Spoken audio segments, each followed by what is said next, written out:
Assalamualaikum warahmatullahi wabarakatuh. Perkenalkan, kami dari kelompok 12 yang beranggotakan Laila Nurjana, NPM 15, dan India Rifka Utami, NPM 20. Kami akan menyampaikan teori akuntansi mengenai aspek kelembagaan dalam pengembangan akuntansi. Langsung saja ke materinya. Penyusunan standar akuntansi di Amerika. Pengembangan standar akuntansi di Amerika dibagi dalam 3 tahap. Yang pertama, tahap awal pembentukan pada tahun 1930 sampai 1936.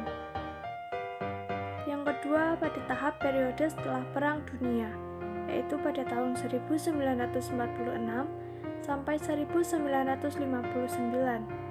Kemudian, yang ketiga pada tahap periode modern, yaitu pada tahun 1959 sampai sekarang. Periode sebelum tahun 1930, akuntansi di Amerika dikatakan masih tidak diatur. Periode awal pembentukan, yaitu pada tahun 1930 sampai 1936. Adanya persetujuan antara American Institute of Certified Public Accountant dan New York Stock Exchange untuk mengembangkan prinsip-prinsip akuntansi yang harus diikuti oleh perusahaan yang terdaftar di NYSE. Pendapat American Institute of Certified Public Accountant untuk penyelesaian masalah melalui 2 pendekatan. Yang pertama, memberikan pendidikan kepada pemakai laporan akuntansi yang berkaitan dengan keterbatasan laporan keuangan, dan yang kedua, perbaikan pelaporan keuangan agar lebih informatif bagi pemakainya. Komite Prosedur Akuntansi pada tahun 1936 sampai 1946.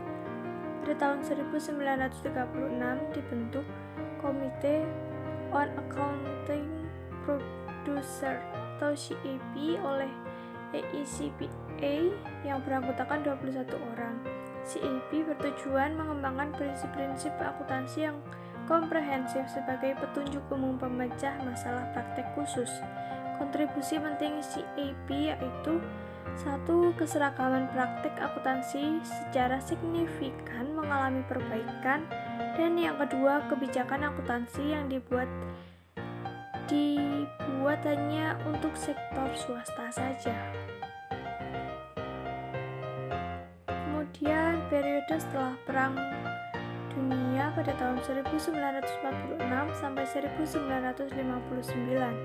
Pada masa setelah perang secara total terdapat 18 AIRB yang diterbitkan dari tahun 1946 sampai 1953. CIP gagal menyusun rekomendasi positif yang berkaitan dengan prinsip akuntansi secara umum. Banyak praktek akuntansi alternatif terus bermunculan karena tidak ada teori akuntansi yang dapat digunakan sebagai dasar pijakan. Situasi ini mengakibatkan timbulnya konflik antara CIP dan SAC. Periode berikutnya yaitu periode berakhirnya CIP. Meningkatnya kritik terhadap CIP, khususnya kritik yang mengecam CIP. Pada tahun 1957, AAA mempublikasikan statement yang mendasari konsep dan definisi standar akuntansi dengan pendekatan deduktif. AECPA membentuk Special Committee on Research Program. Laporan dari komite ini menjadi awal didirikannya Accounting Principles Board atau EPB dan Accounting Research Division. Pada modern 1959 sampai 2002, Divisi RES adalah lembaga otonom yang memiliki seorang direktur yang mempunyai otoritas untuk mempublikasikan hasil temuan staf riset yang berkaitan dengan pengembangan prinsip akuntansi. Keberadaan awal APB dipenuhi dengan rasa keraguan dan kegagalan. Hasil riset yang tidak diterima oleh profesi, khususnya kontroversi berkaitan dengan masalah investment tax credit. 2 alternatif perlakuan terhadap investment tax credit. 1. Mengakui tax benefit pada saat diterima di desain flow through method. 2. Mengakui tax benefit selama umur aktiva atau deferred method.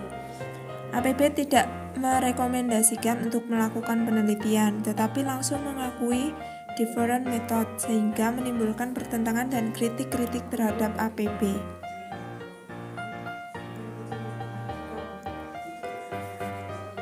Kemudian yang selanjutnya laporan Komite White and Troublet.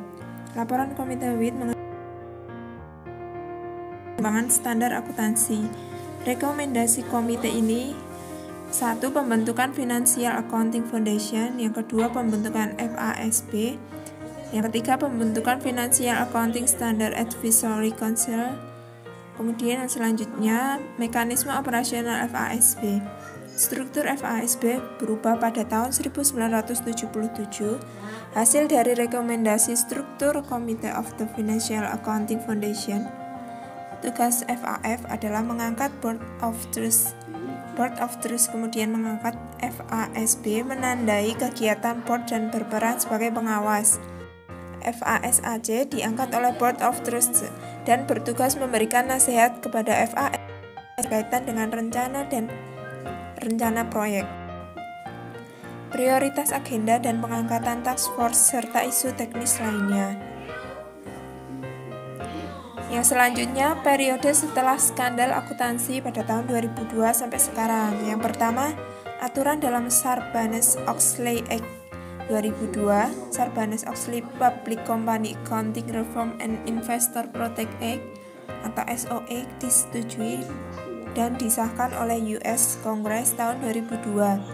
Tujuan SOA adalah untuk melindungi kepentingan investor dengan cara memperbaiki akurasi dan reliabilitas disclosure sesuai dengan persyaratan perundangan yang berlaku.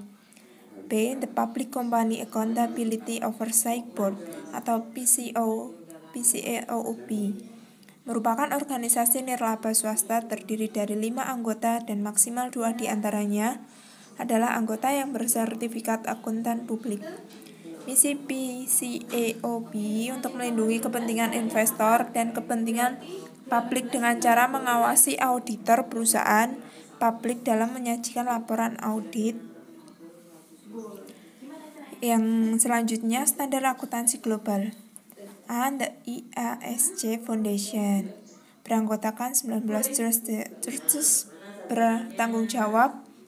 1. Mengangkat anggota dewan atau board, mengangkat anggota IFRIC dan SAC, mengkaji strategi tahunan dari IASC dan efektivitasnya. Kemudian menyetujui anggaran tahunan IASC dan efektivitasnya, mengkaji isu-isu strategik, menetapkan dan merubah. Kemudian yang selanjutnya, B. The International Accounting Standard Board bertanggung jawab 1. Mengembangkan dan menerbitkan IFRS dan Exposure Draft. Yang kedua, menyetujui interpretasi yang dikembangkan oleh IFRIC.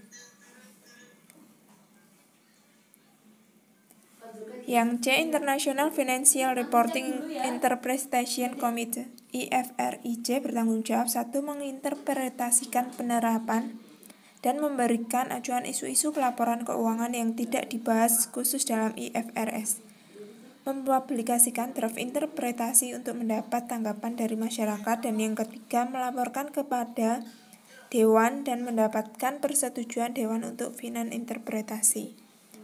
Yang D. The Standard Advisory Council SAC mengadakan pertemuan 3 kali setahun dan terbuka untuk masyarakat untuk 1. Memberi nasihat Dewan untuk prioritas pekerjaan Dewan. Yang kedua, memberitahu Dewan terhadap dampak usulan standar untuk pengguna dan penyusun laporan keuangan. Yang ketiga, memberi nasihat kepada Dewan atau kepada trust. Sekian presentasi dari kelompok kami. Bila ada salah kata mohon dimaafkan. Wassalamualaikum warahmatullahi wabarakatuh.